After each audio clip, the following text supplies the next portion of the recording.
Friends, it's 8:45. I want us to get started. We have a lot of territory to cover today. I'd like to begin today, first of all, by welcoming all of you. We're grateful for your presence, and especially for our guests today. One is a repeat guest from last week. We welcome back Tom Aldrich, a member of Glenview Community Church. He'll be one of our panelists today. And other panelists today include Nita Borg Hemke, and she is a first cousin of Marcus Borg. And Nita happens to live in Wilmette, so she's also a neighbor of ours. Other panelists today are Jean Ebersole, Reverend Jan Smith, and Chuck Dowding. So we're glad to welcome all of you. I'd like to begin with Marcus Borg's breathing prayer that I learned from him 22 years ago, almost, at a lecture. And it's that, we did it last week, it's the 4-line breathing prayer. Lord Jesus Christ, light of the world, fill my mind with your peace and my heart with your love. And on each of those phrases, on the first phrase, you breathe in, second phrase, exhale, third phrase, breathe in, and fourth phrase, exhale again. And I'll lead you through that. So be comfortable, sort of shake out the tension from your mind, body, and spirit. Relax. Breathing in, say to yourself, Lord Jesus Christ. And on the exhale, light of the world. Inhale, fill my mind with your peace. Exhale, and my heart with your love. Again, Lord Jesus Christ, light of the world. Fill my mind with your peace and my heart with your love. And this time I'll do it using the plural because we are a group. Lord Jesus Christ, light of the world, fill our minds with your peace and our hearts with your love. We have a first panelist and a last panelist. The in-between panelists will have to decide who goes next and next. I want to share one quick story, then turn it over to Jean Ebersole, who's our first panelist. And the assignment of the panelists today is to tell us how Marcus Borg has influenced your spiritual journey. So my quick story is a little macabre, but it's memorable and poignant. My friend Tom Bart, a United Church of Christ pastor, passed away, it was more than 10 years ago. And I was at Tom's wake, and it was a traditional burial. So Tom's body was in a casket. He was dressed in all of his robes and stoles. He looked very pastoral. And in his hands, in the casket, was Marcus Borg's Meeting Jesus Again for the First Time.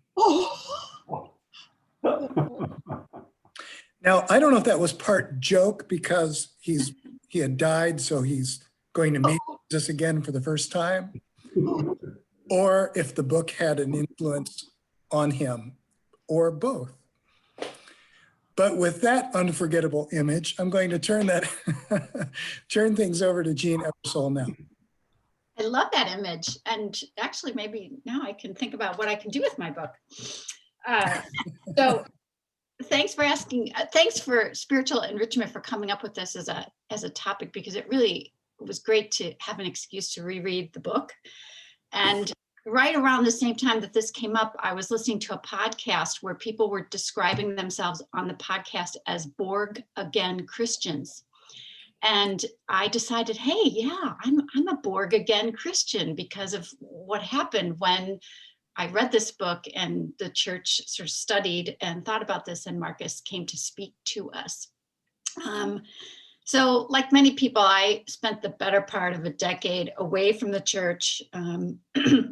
And for me, this book, Meeting Jesus Again for the First Time, really connected the dots in a way that removed all the clutter of the church as I knew it, the sort of patriarchal forms of it, the hypocriticalness of the Catholic Church, which is the what I grew up in, and had essentially pushed me away from God rather than bringing me toward God. And so many things resonated in this book that were important to me. And I'm just going to cover a few of them.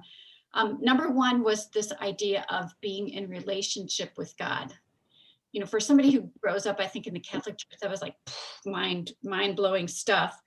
And it was a new way for me of thinking about Jesus, about God and Jesus being part of a sacred spirit that I could also tap into and be in relationship with. And on page 14 in the book, he talks about God as the sacred center of existence, the holy mystery that is all around us and within us. And up until that time, you know, I was more on that secondhand journey where God and church, et cetera, was something outside of myself, mostly above. And so this was a real enlightening thing for me.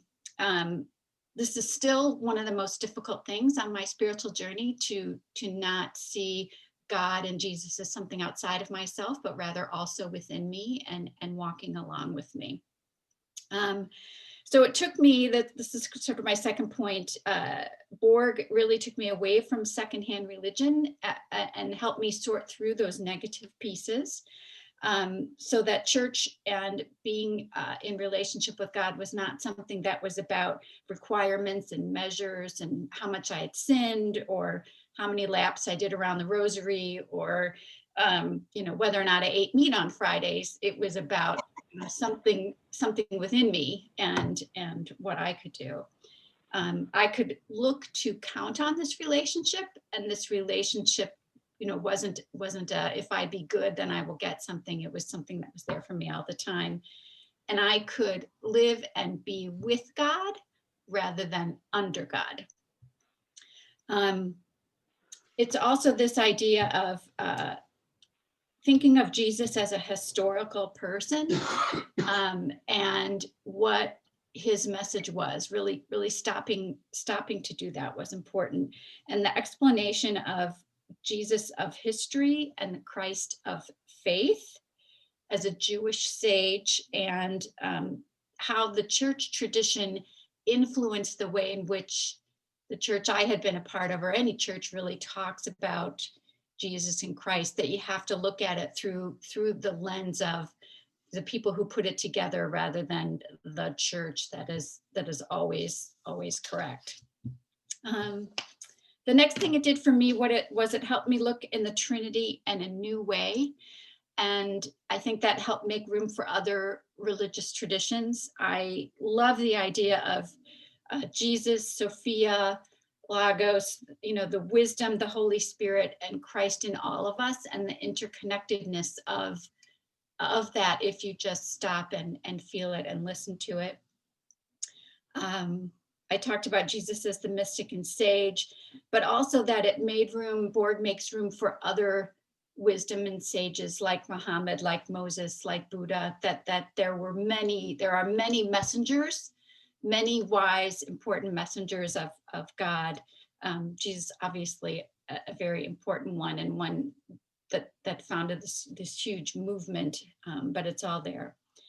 The next thing would be that I can live like Jesus, and probably do mostly. I try. One of my favorite songs as a child was "Whatsoever You Do," which is based on Matthew 25. And the key part of the message is be abundant, be inclusive. There's enough room at the table for everyone. And when we embody this, that we are walking with God. The concept of we feel with, and that mercy is not a superior subordinate thing, but it is available to all. And the Good Samaritan is really lying on the side of the road every day. and we can approach the Good Samaritan. We can do that in spite of what the people around us are doing. And interestingly, in this reading, one of the things that really popped out at me, which I think as I'm working on the anti-racist committee, that really, or team really popped out at me, and I think is going to be important for our work, is Jesus talked a lot about the socio-political paradigm and what it's like to be in a community that lives a life centered on values of compassion, commensality, and how Jesus pushed back on the caste system of his time. And that right now, with everything that's going on in our world, it's really incumbent on us as Christians to push back on the caste system of our time. And then lastly, I guess the thing that really resonated with me and helped bring me closer was this idea of women at the table, the feminine in what Jesus did, the wisdom of Sophia, Jesus embodying also that wisdom, the wisdom of Sophia in creation. And I think Borg speaks to what was should and could be valued about women in society and in religion. And, in Catholicism, it's all about the Virgin Mary, and the Virgin Mary is set aside, doesn't really participate, is sort of separate from everyone, untouchable. Whereas this idea of feminism and the feminism with Jesus, it's all one, and we are all one together in creation, which I like. So, of course, it's all not wine and roses in terms of my faith journey. I continue to grow and to learn. And I really also resonates with the Exodus story when Marcus talks about that we're all in the wilderness, that being in the wilderness and wandering around and exploring your faith and questioning your faith and struggling is the journey. And that right there, while we're in the wilderness, that the sacred spirit is standing with us. So those are my thoughts. Thanks, Jean. Our format today is we're going to hear from each of our 5 panelists first, and then give them a chance to respond to each other, and then have a chance for open conversation with everybody. Thank you very much, Jean. I want to point out some other visitors among us today. One of our panelists is Nita Borg-Hemke, and she is a first cousin of Marcus Borg, and she also lives in Wilmette. Another cousin of Marcus Borg is with us, Vicki Hagen, and her husband Vern, and they live in New Mexico, I believe, Albuquerque area. And we welcome them. Also, the Reverend John Leinberger, chaplain at Three Crowns Park in Evanston, is with us. Thank you, John, for joining us. Could I ask either Tom or Chuck to go next, and then we'll take Nita a little bit later. Tom's willing to go forward. Go ahead, Tom.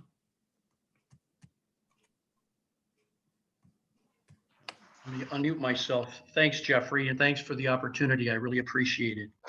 I want to talk about 3 encounters which I had with Marcus, and also then the 3 most important things I've learned. And I'm going to be repeating a lot of what Jean said because I think it's so important, and it really resonates with me. My first encounter as a young adult, I had had difficulty with the concept of a God who was up there, out there, and separated from us and from me. Then I discovered the God we never knew, meeting Jesus again for the first time in the other books, which Jeffrey introduced us to last week. Marcus was a brilliant scholar, but he had a gift for speaking simply and directly to unsophisticated seekers like me. His description of his teenage years, when he was at first confused by and later rejected the supernatural theistic God who was up there, out there, and unconnected with humanity, resonated with me. His God became a personal panentheistic God who is in everything and right here with us all the time. For Marcus, Christianity is progressive, inclusive, non-judgmental, modern, and enlightened. My second encounter, in 2006, my wife Karen and I attended a weekend retreat at First Presbyterian Church in Lake Forest, where we became immersed in Marcus's revolutionary understanding of what Christianity is all about. In meeting Jesus again for the first time on page 17, he crystallizes this thought. He says, "Now I no longer see the Christian life as being primarily about believing. The experiences of my mid-30s led me to realize that God is, and that the central issue of the Christian life is not believing in God or believing in the Bible or believing in the Christian tradition. Rather, the Christian life is about entering into a relationship with that to which the Christian tradition points, which may be spoken of as God, the risen living Christ, or the Spirit.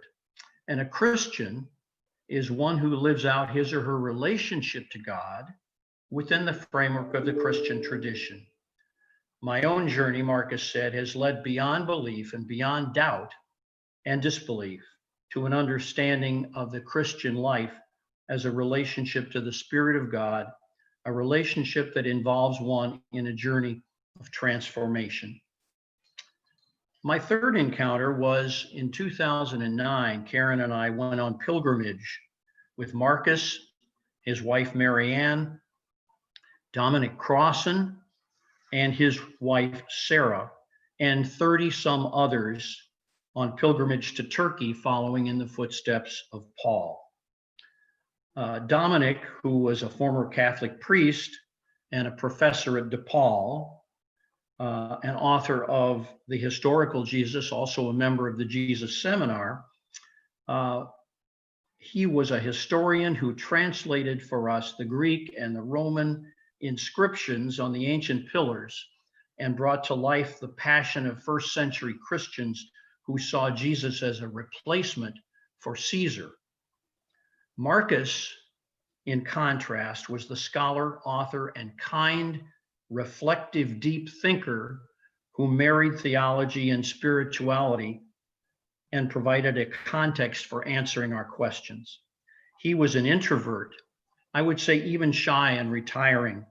Marcus would retreat from the group, smoke his pipe, and then return with new insights and new encouragements. What did I learn from Marcus? 3 things. First, being Christian is not about belief or ticking required boxes. It's about relationship with God and Jesus.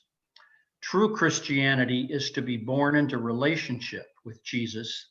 That is to share his passion for love, nonviolence, anti-imperialism, and distributive social justice.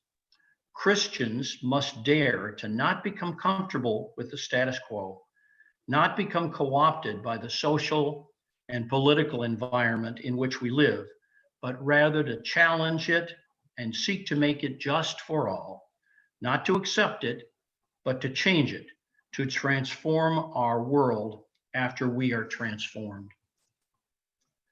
Second thing, at Selkirk, Turkey, in the Basilica of St. John, where the apostle is believed to be buried, we encountered the ancient 6th century baptistry where Christians were baptized, walking down into the baptismal font and emerging, as Paul said, dying and being reborn or spiritually transformed into a new relationship with Christ every day. Marcus invited us to share the experience of transformation, or as he called it, a spiritual transplant. And third, thin places. In the heart of Christianity, Marcus talks about places which provide us the opportunity to connect with the divine, such as prayer, meditation, worship, music, liturgy, and to truly experience that personal relationship with God and with Christ. During our trip to Turkey, my father passed away at 93 after an extended bout with dementia. When I told Marcus and Marianne about my dad's death, they scrapped the morning service that they had planned and turned it into a memorial service for my dad. First, he asked, "What was your dad about?" And after I talked for a couple of minutes, they put on a beautiful memorial service, which introduced everyone there to my dad, even though they had never met him. During our journey along Paul's footsteps, we were encouraged to journal or to write a poem. And I would like to conclude by sharing a poem that I wrote, which I believe it accurately captures the experience, the amazing experience, and what I learned from Marcus. The name of this poem is Light and Heat. God is light, shining in the darkness, illuminating our path. Each of the world's religions is a stained glass window through which the light shines, producing different hues and textures, but it is the same light, the same source. We are pilgrims on the path, prisms receiving the light and bending it, or mirrors receiving the light and reflecting it. Marcus and Marianne, Dom and Sarah are looking glasses through which the light is focused and images made larger and more clear. Sometimes we become even small pieces of kindling, and the looking glass ignites us and starts a fire. Thank you. Tom, a powerful personal testimony. Thank you so much. I'm going to call on Chuck if that's okay, and then Nita after Chuck. I've unmuted myself. Well, I think I need to add a new line to W.C. Fields' famous statement, never follow small animals and children's acts, to never follow Tom and Jean. I don't think I can live up to this, but anyway, let me give it a try. I also decided to summarize my encounter with Borg with my spiritual journey. And as you can see here, I have 4 stages in my spiritual journey. And I've begun with an image of my first Bible here on the left. Oh, I have to share the screen with you, don't I? Excuse me here. Okay, can you all see that now? No? Oh, I'll have to share it here. Can you see it now? Okay. Let's start with the pre-critical naivete. I'm going to give a few stages here for me. My first remembrance of religion was having to memorize the Lord's Prayer to gain my grandmother's praise and my first Bible at a Lutheran church in Sheboygan, Wisconsin in 1954. I guess they didn't know me very well because they misspelled my name. In 7th grade, I lived with my aunt and uncle in California for a year, and we went to church every Sunday. The Boy Scouts were located in the church, and it was just part of our life. Church was just part of what we did.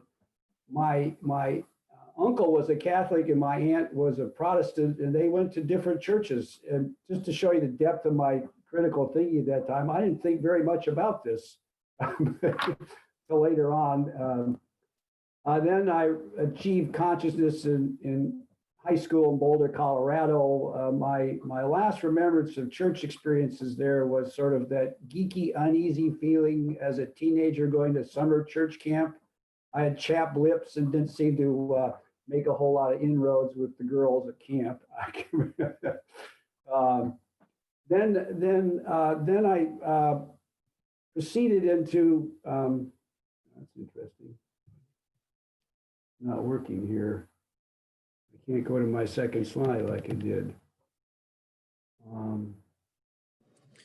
Chuck, sometimes you have to click on the slide. How about that? I got the second slide. All right.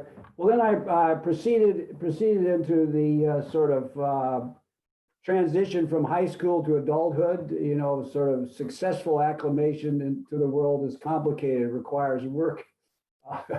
You know, there's sports and high school socialization, college, Vietnam, PhD, marriage, etc. And you know, that's just sort of I drifted away completely from religious matters. And then the dawn of critical thinking arrived with the arrival of our children. it wasn't very deep thinking. It was more or less, our kids need a moral compass. So you can't start too early, and they really ought to go to Sunday school. So we joined a Methodist church in Winchester, Massachusetts in 1973. Kids were in Sunday school. I was a member of the men's club, and lots of functions in the church and whatnot. We moved to Winnetka in 1976. And after a 2-year hiatus where we were remodeling our house, we joined Winnetka Congregational Church.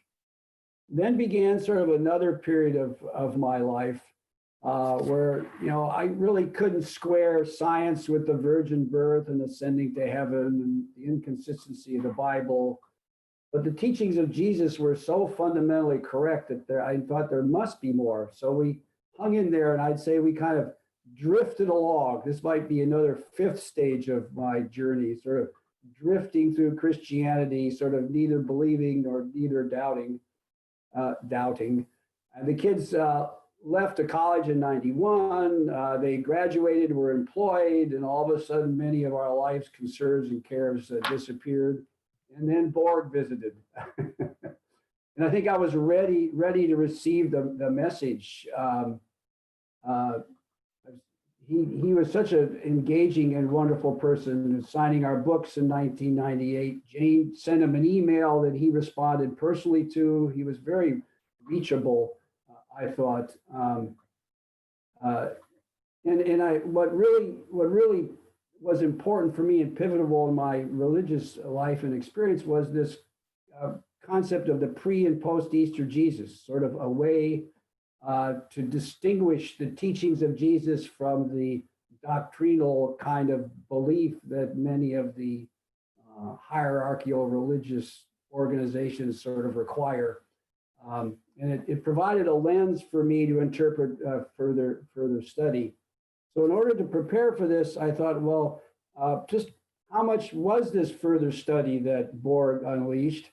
And I have a photograph here of my further study. And of course, as you know, nothing is large or small without comparison. So in the front, you see the Bibles in our family here, going back to 1823, which is a Bible from one of Jane's greats of some kind. But behind it are 4 times the height of books that Jane and I have looked at, read, studied, discussed since Borg's visit. And who says you can't measure critical religious thought? Here's an attempt anyway to measure that. Just some summaries. I have 2 copies of Meeting Jesus Again for the First Time and a copy of the Jesus Study Committee. 5 books by Borg, clearly my favorite, obviously. And I then had these 4 thoughts and sort of questions that I'm still pursuing, the distinction of the teachings of Christ, the Christ of faith, and the spirituality of Christ. Where are you in this spectrum of who Christ might be? Then the other thing that I think is really fascinating to me is, how did a small religious faction become a dominant force in the Roman world? So dominant that Constantine just got on that horse and ruled the Roman world for another century or so. So it's really an interesting thing. And then, on a personal level, how can I achieve enlightenment? How can I achieve this peace that Borg talks about? It's a continual effort for me. And of course, lastly is the God question. And I think I'm sort of siding with the panentheistic value of that.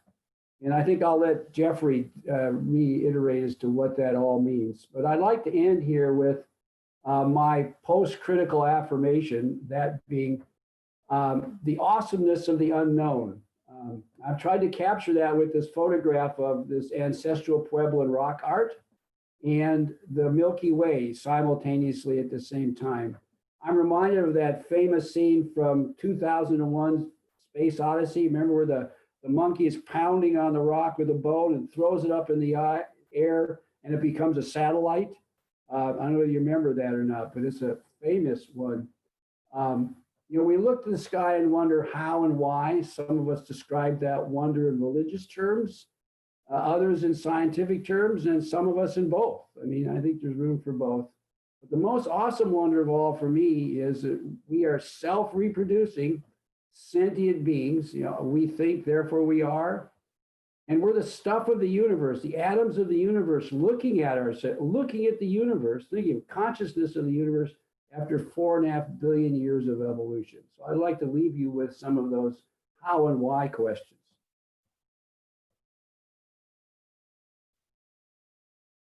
So that's it. I'll stop sharing. Thanks, Chuck. Clearly, Marcus Borg was a very important figure in your spiritual journey, your ongoing spiritual journey. So much of Borg's writing is autobiographical. And so to help us understand the real Marcus Borg, the two of his cousins are with us today. And Nita Borg Hemke, who lives in Wilmette, is going to share just a few minutes here about Marcus, the human being. Nita? I want to give you a background from Marcus' family. I'm going back to the grandfather of Vicky and me and all the 26 cousins. Marcus Borg was in the Swedish cavalry. And when he was 21, he got a little education in the Swedish cavalry, learning script and all his numbers and everything like that. And I even have a picture. I don't know if you can see this or not, but he's holding the whip. He's the one on the left. Anyway, when he was 21, he immigrated to the United States. And talk about movement. I don't know how he found out, but he got involved with the Homestead Act, and he got 160 acres of farmland up in Minnesota. And I'm especially interested, then he got married, and Ida and Martin had 10 children. Okay, the first baby died quick. My mom said, well, she didn't know how to take care of babies, and that one just died. The next child that was born was Glenn, and Glenn was the father of Marcus. Now, of those 10 children, 3 of the girls died before the age of 18. The one, my namesake, died at 8.5, and she got the Spanish flu. So I was kind of interested in all of that. Marcus, then Glenn, at 19, was drafted, and he was sent back to Europe for World War I. Well, he left a girlfriend back here, and he wrote letters and everything like that.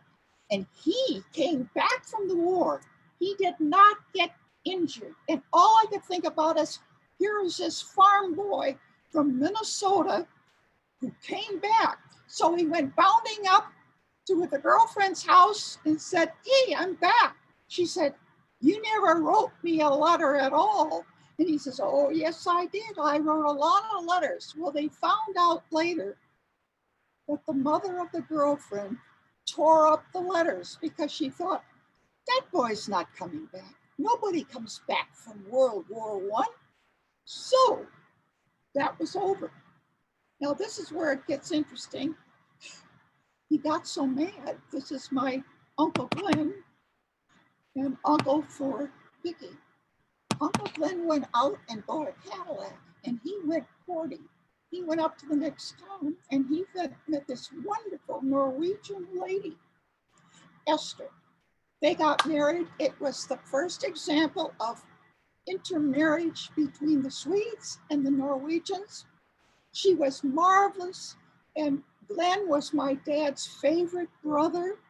When my dad had a chance to go to Europe, Glenn gave my dad a $100 check and said, here, you apply it to the trip. So 1928, my dad goes over there and the crash comes here. Well, anyway, Glenn marries Esther.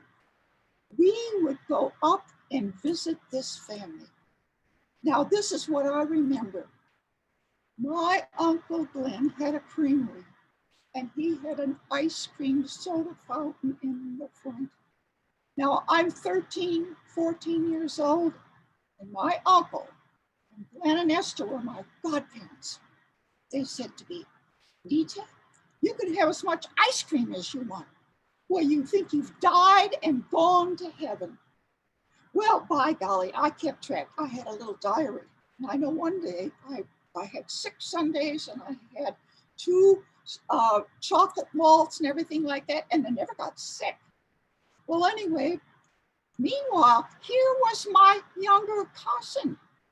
This little boy was 6 years younger than me. He's about 6, 7, or 8 years old, Marcus. And what did Marcus do? Marcus sat and read. Marcus read and read and read. He read Hardy Boy books. And my sister and I were reading Nancy Drew's. Well, Marcus was reading Hardy Boys. And he was quiet, serious, and he had siblings. He had an older sister, Bev. He had twins, and then there was Marcus. So my sister and I and the 4 cousins, we had a marvelous time. Now I want to tell one thing. My Uncle Glenn was a very generous man. After World War II, there were a lot of people in Europe that needed homes. My Uncle Glenn sponsored a family, and they either came from Estonia or Latvia, and he had them come and work at the creamery and paid for their board and room and everything.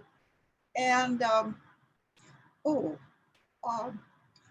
remember coming back from one of the trips, my dad got a book from Glenn, who probably got it from the sponsored family. You get a flat tire. We're out in the middle of the Dakotas. And how are you going to keep girls quiet when Dad's changing the flat? He gives us the book to look at. Well, I wasn't going to talk about this morning.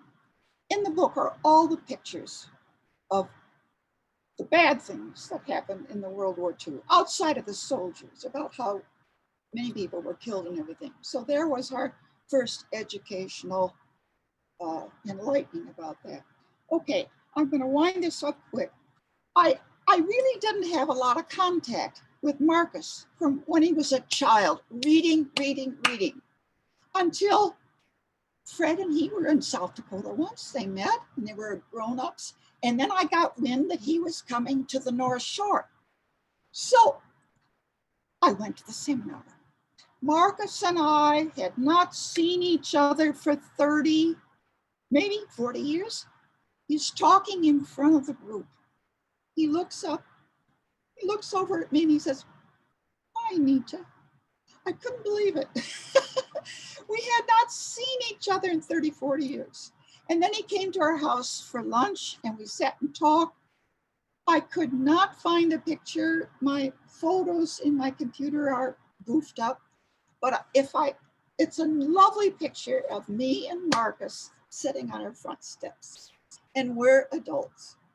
And Marcus was a spark, but he had a background. I mean, he had the grandpa that jumped on the boat, left the cavalry.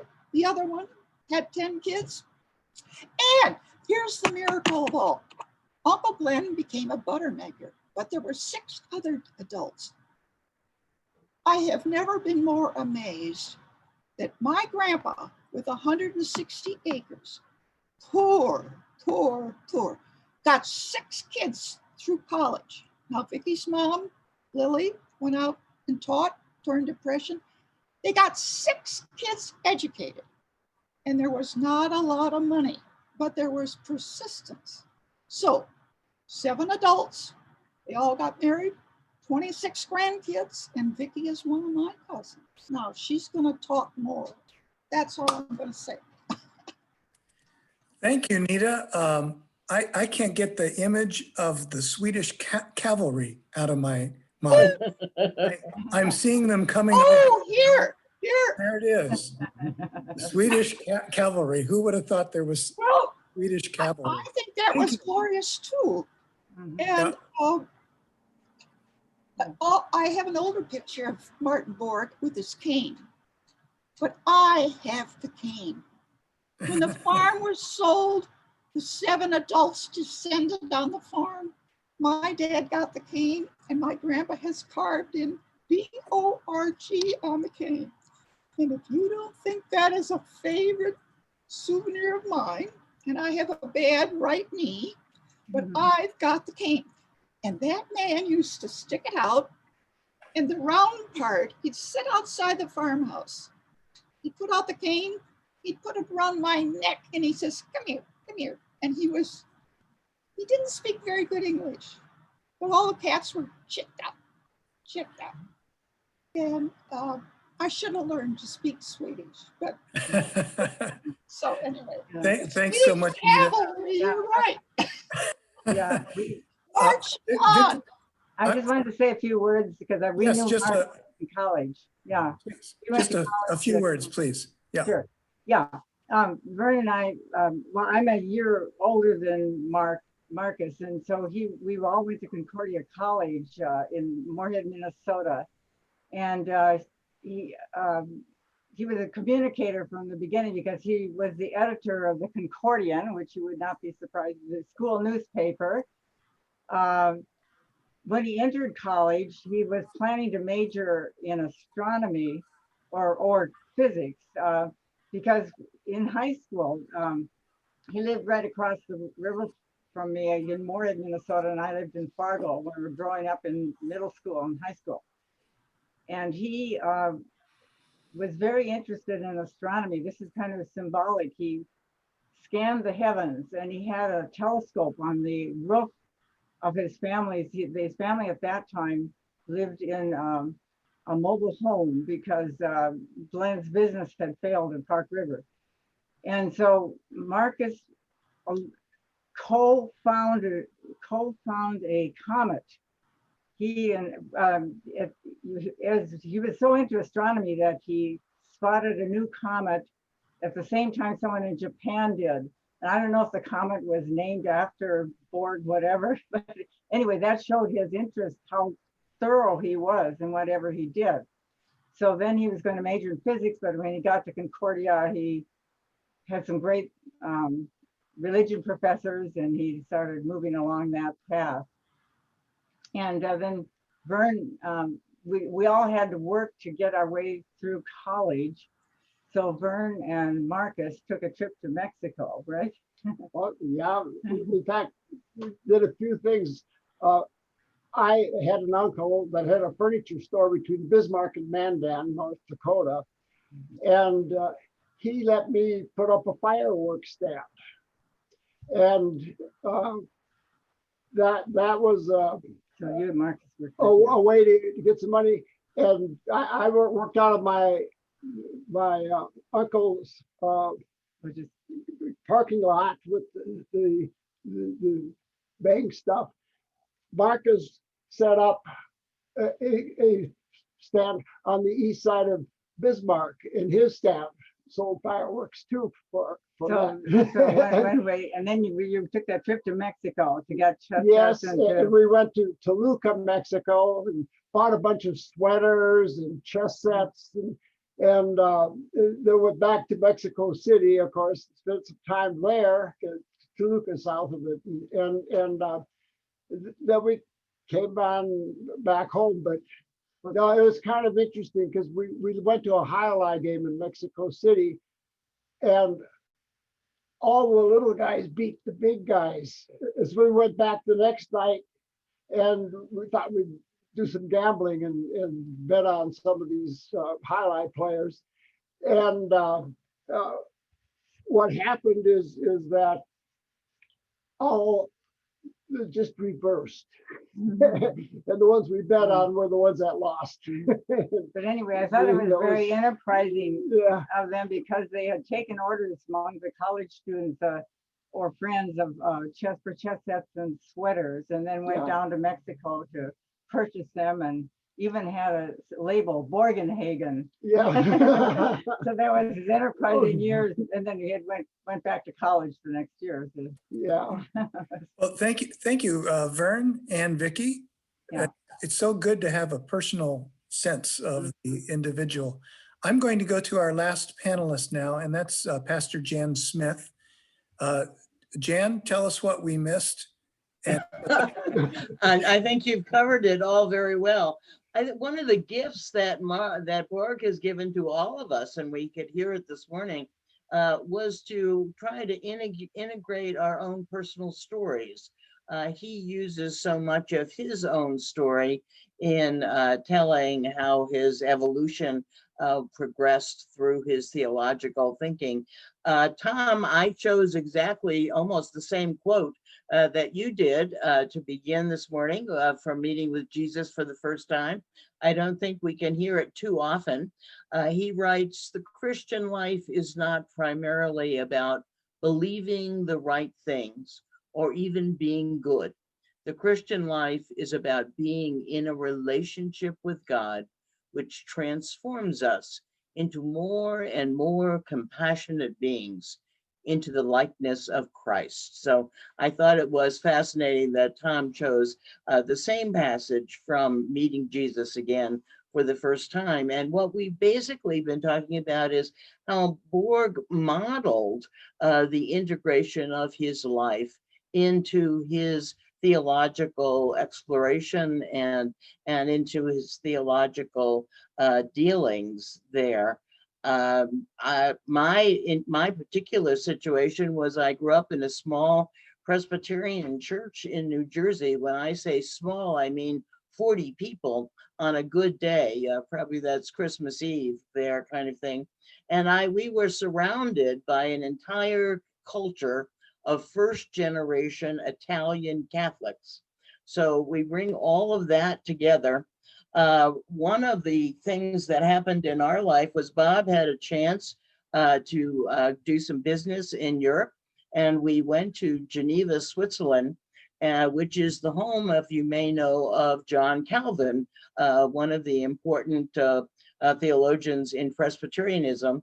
And I remember that we climbed to the top of a very steep hill, and there were bigger than life-size statues of Calvin and Wycliffe and other Protestant reformers. And I sat down on the bench and I said to Bob, "I'm not leaving here until I see a pigeon shit on Calvin." That was the influence of the Presbyterian Church in my in my life. So it was also the influence of the first generation Italian Catholic environment in which I grew up too. I have always been an entrepreneur, and I realized that my first effort into entrepreneurialism was at about the age of 8 or 9, because in those days the Catholic Church assumed a theology of limbo. I don't know if you remember that one. That was where an unbaptized baby would go for eternity. And so baptizing babies was important. We read in the paper about people baptizing babies with Coca-Cola or alcohol in the operating rooms. But I was much more entrepreneurial than that. I went to Our Lady of Grace Catholic Church and with little baby jars, and took some holy water from the font in the back of the church. I could then sell it to new parents for $1 a jar, so that if they wanted to go out with the baby on Saturday night and they weren't going to be baptized until Sunday morning, they could baptize the baby and be confident that it would never go to limbo. I do believe that the Catholic Church has now gotten rid of that particular doctrine.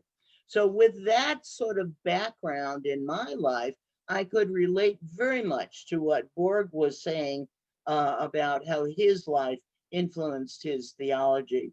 I think, as everybody has covered, primarily learning about God, the term panentheism was something I first heard from Borg, and then never again until I went to seminary. And there was a wonderful, wonderful professor, Henry James. He was a chaplain in the Army at that point in time, and he was very much an advocate of panentheism. So I think that was a very important breakthrough for me. So those of you who I know from that period of time know that a very severe automobile accident, Bob and I were in an accident where we were totaled on the Stevenson Expressway. And when Borg came, I couldn't sit in the pews at the church for any period of time. And so Bob carried a lounge chair, an outside lounge chair, up to the balcony, one of those little alcoves in the front of the church. And that's where I sat for the weekend when Borg was there. So the confluence again of my life forces that sent me to seminary at that point. The other important thing that I would like to just reiterate, as some of you did, is about the understanding of the Bible. Certainly understanding the Bible historically was fairly easy to do. Metaphorically and sacramentally, those came easier, those came more difficult to me. While I'm a lover and a reader of poetry, I'm not quite sure, but somehow I missed out that the Bible could be metaphoric, and that, of course, is so important in understanding so many of the stories. And sacramentally is very important. I share with John Landberger responsibilities as the chaplain at Three Crowns Park. And I find very much that the sacramental function of the Bible is important to me in serving that community. Sacrament is a means of grace. It is something physical and visible whereby the Spirit becomes present to us. And I find that in my work there, it's indeed very, very important. I quoted a Hebrew scholar, his name is Harold Beck, and he used to stir people up with the exclamation, "The Bible is not the Word of God, but the Word of God is in the Bible." And I think that Borg would indeed agree with all of that. So I'm grateful to WCC for bringing Marcus Borg, for the introduction to, I do own all of his books, as Chuck has shown. And to end our quote from St. Augustine, God without us will not, we without God cannot. Yeah, and that's a beautiful summary of Marcus Borg, but also a powerful personal witness to his influence in your life. We were going to have a time for panelists to respond to one another, but given our overall time's restraint today, I would like to open it up to anyone who would like to ask a question or make a comment regarding what you've heard from the panelists today. And do please unmute yourself and go right ahead and speak. I just want to thank all the panelists. They were very excellent presentations. I learned a lot from your journeys, and thank you very much. Thank you. Who was that speaking? That was Vicky. Oh, Vicky. Hi, Vicky. Yes, thank you. Marcus's. Thank you. I didn't. And so nice. Jeffrey, I think this has been great. We have not only heard a reiteration of some of the that have become very what he said, but these personal encounters and experiences and history about Marcus and his richness to the tableau which we've experienced this morning. And I so appreciate that and thank all the panelists. Yeah.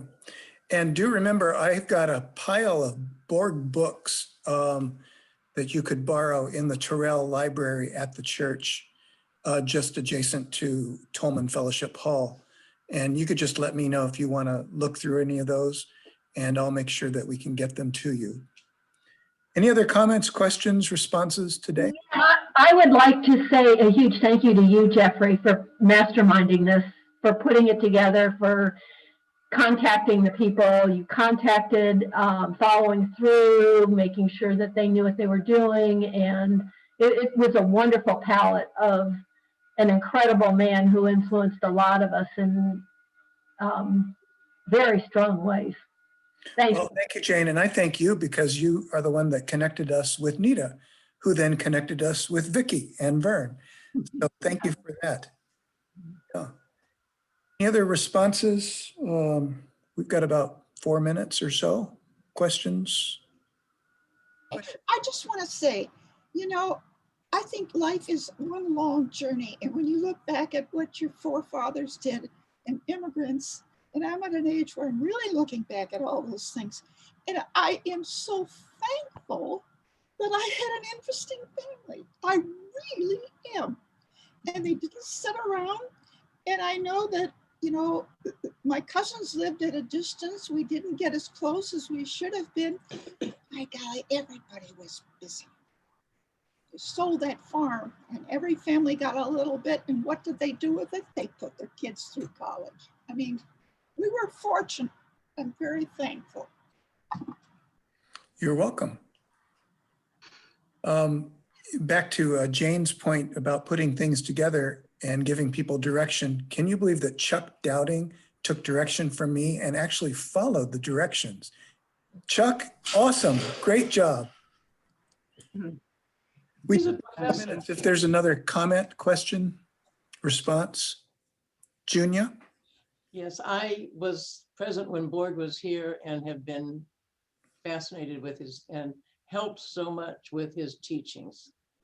Jeffrey, I want to give you another possibility for lying in the casket, which is, I think, the one I'm going to put in my will, as well as your friend who had Marcus's book here. I heard about the woman who had a fork in her hand. And she said that was always because when somebody says to you, keep your fork at the end of a meal, it usually means that the best thing is coming next. Okay. Oh, that's great. Yeah. Yeah, that's the- That would be a great funeral illustration, a sermon illustration at a funeral, wouldn't it? Right. So Okay.